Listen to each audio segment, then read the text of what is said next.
Hello, everybody. This is Steve Vaughn from the Community Spill. And on today's episode, we will be touching on the stains of a felony conviction and how it can be overcome with Brandon White, owner of BBM Tax 2.0, also the owner of The Hands, Relaxation and Wellness. Enjoy the show.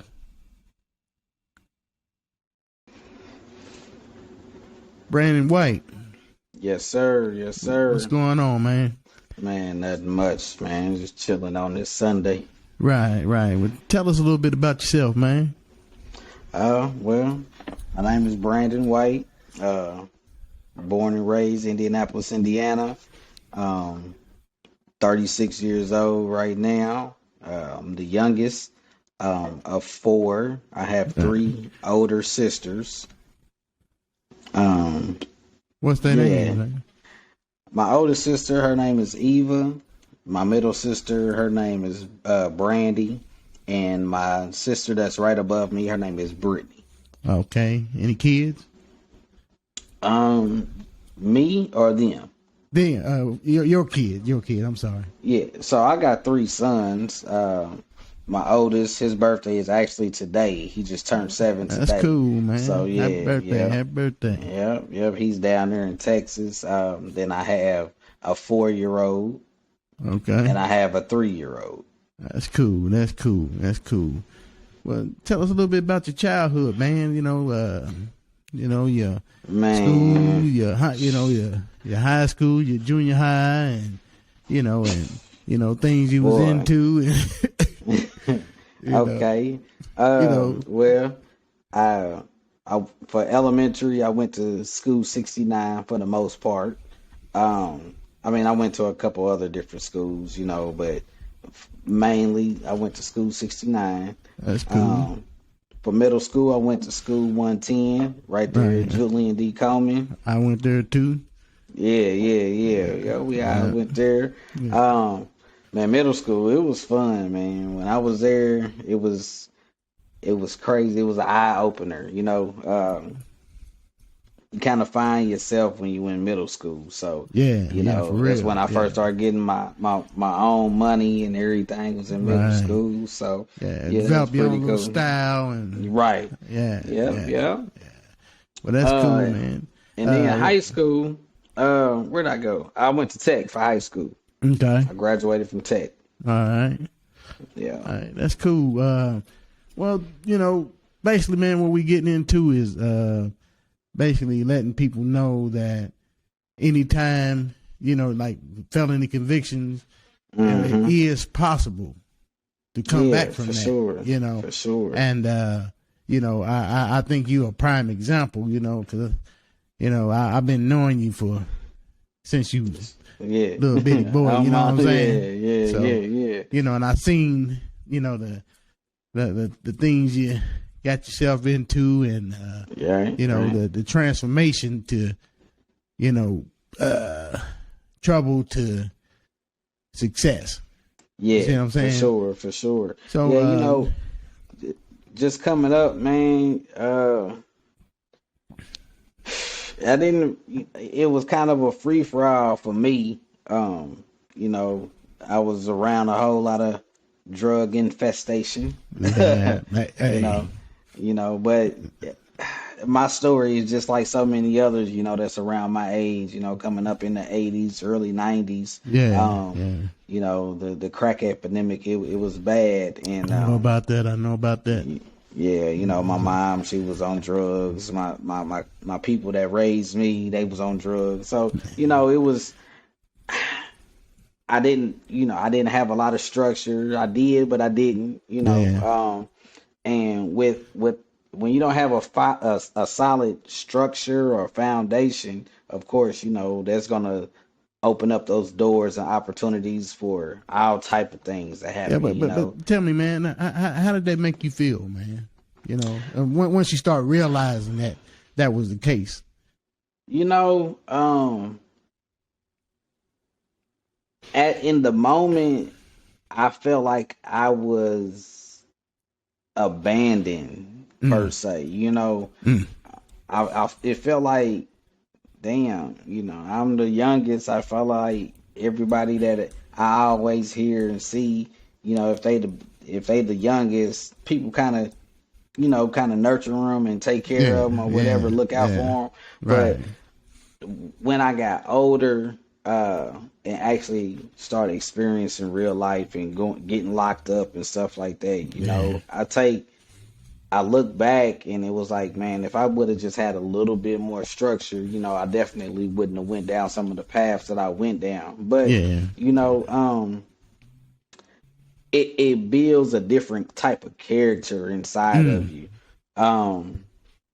Just seeing a whole lot of negative, you know, from where I come from, 34th and Keystone area in Indianapolis, what you look up to isn't what you should be looking up to, you know. The people with the loud music, the big rims, or all the girls and all the money, you feel me? They was the ones that you kind of like, dang, you know, hey, they got it going on. Hey man, and I'm gonna tell you this, we're gonna, you know, I'm gonna get back to your subject, but hey man, I apologize for my part. I really do, man. Seeing me and things I was into back then, man, you know. Hey, but you want to know what though? I accept your apology, but to be honest, you and Uncle John, y'all were two people that in the midst of everything that was chaotic, even with what you had going on, like you have always been a solid dude. You know what I mean? Appreciate like that, from the discipline as being a black man, whether you was doing right or wrong, like me and Aaron and Deontay, when we used to see you chastise Bucci, like we was like, dang man, we scared of that. But when you get older, you understand like he was really doing this right here. And then not only that, like you didn't walk around like, nigga, I'm that nigga, but you was respected because of how you handle things in the streets. What I seen how you used to handle stuff in the streets, like you don't even know, like I took all of that and I put it together like, you know, you ain't got to be the toughest dude out there, but let them niggas know that, you know, you ain't to be messed with in the same breath. You know what I mean? But again, man, for my part, I apologize and I appreciate, you know, your, you know, all that, man, you know. So but let's get back to your you know, your the time when you actually got arrested, and you know, let's talk about that. And you know, when I went to prison, man, it's so crazy because when I tell the story, I don't even like to tell the story because it's so like, nigga, he went to prison for that, but I did. They call it robbery. I call it a bad decision of life. You know, some transgenders, they was trying to holler at me. You feel me? And you know that in that moment, like I was just lost, and I pulled my gun out or whatever, you know, but I didn't take nothing. I ain't shoot nobody or nothing like that. But it was just that act of not having clear judgment or having that role model. So me getting locked up, man, it set me down for 2.5 years. You know, I lost a lot of my worldly possessions, money, cash, friends, clothes, all that. People who you thought were your friends really wasn't your friends. You know what I mean? You figure that out in moments like that, man. You know what I'm saying? So, and you know, I've always been a giver, somebody that you know, like if you around me, I got you. When my back was against the wall and I was facing, you know, 60 years at first, I didn't have nobody there. So it caught me off guard, and that was really a learning situation. And I found a lot of myself in that moment, you know, understanding what I was feeling coming up and why I was feeling it, you know. So check this out, man. Like, you know, what point, you know, during your incarceration did you figured that you needed a plan. And what was your plan for the future, man, when you got out? Because, like I said, man, most of the brothers that get out and they're charged with felonies, man, there's just nothing out there for them, man. So just tell them what was your plan, and how did you see your future after, man, your incarceration? My plan was not to ever go back. Yeah, for real. The way they treat you locked up is horrible. The things that you go through by yourself when it's just you is something that you should never want to experience as a man, as a human being, especially being a black man. You feel me? Yeah, it was real. It was a lot. So coming out, like, I knew that I had to watch my temper. I had to watch who I hung around. Watch how I even analyzed a whole lot of situations. Right. And prison is something that kind of helps you learn that, because if you react too fast in prison, that could be your last reaction. Right. And yeah, go ahead. I'm sorry. Yeah, I seen that. I seen people like lose their life or come real close to near death in there, because of stupid decisions. So taking that just time to know that, hey, don't react as fast, because if you react fast, you're gonna end up back there again, and that ain't something I want. So when you got out, man, what I know jobs is hard to come by. I saw you hustling, man. Doing little jobs here and there and everything, but it became a time where I started seeing you flourishing. You know what I mean?